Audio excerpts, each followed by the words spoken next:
Marathi shorthand 60 words per minute. Students ready for dictation. औद्योगिक क्रांतीपूर्वी व्यवसायाचे क्षेत्र फारच मर्यादित होते. स्थानिक बाजारपेठेमुळे व्यापारी वर्ग व ग्राहकांचे एकमेकांशी चांगले संबंध होते. समाजातील गरजा अत्यंत कमी होत्या.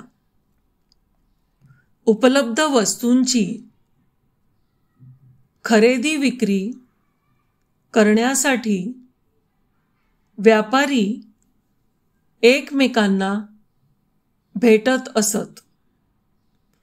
त्यामुळे पत्रव्यवहार करण्याची गरज भासत नव्हती.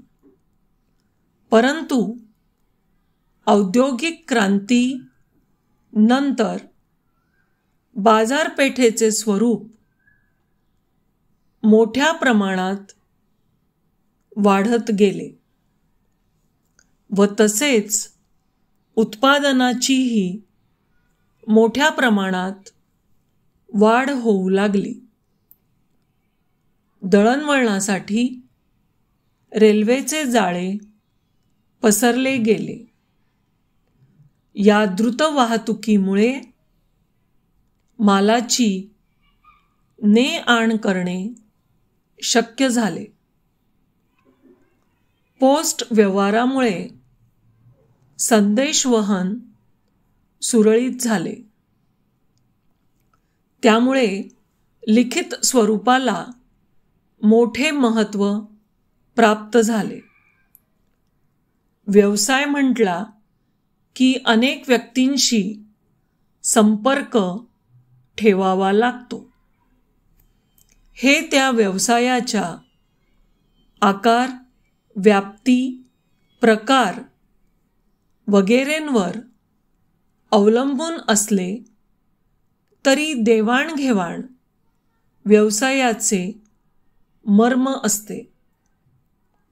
विक्रेता ग्राहक, खरेदी विक्री, उधारी वसुली असे व्यवहार होत राहणारच आणि ते पार पडण्याकरिता पत्रव्यवहार होणे क्रमप्राप्त आहे. पॅरा. मुख्यतः पत्रव्यवहाराची विभागणी खाजगी, कार्यालयीन आणि व्यावसायिक पत्रव्यवहार या 3 प्रकारांमध्ये केली जाते.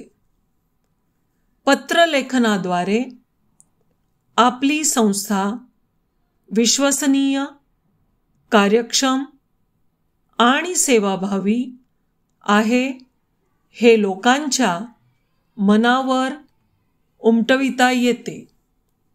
या कारणाद्वारे व्यावसायिक पत्रव्यवहाराला फार महत्त्व प्राप्त झाले आहे.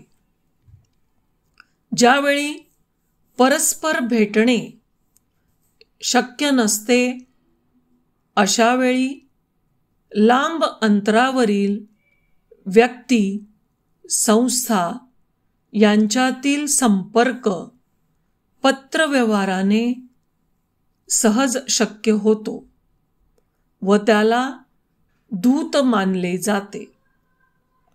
Thank you students.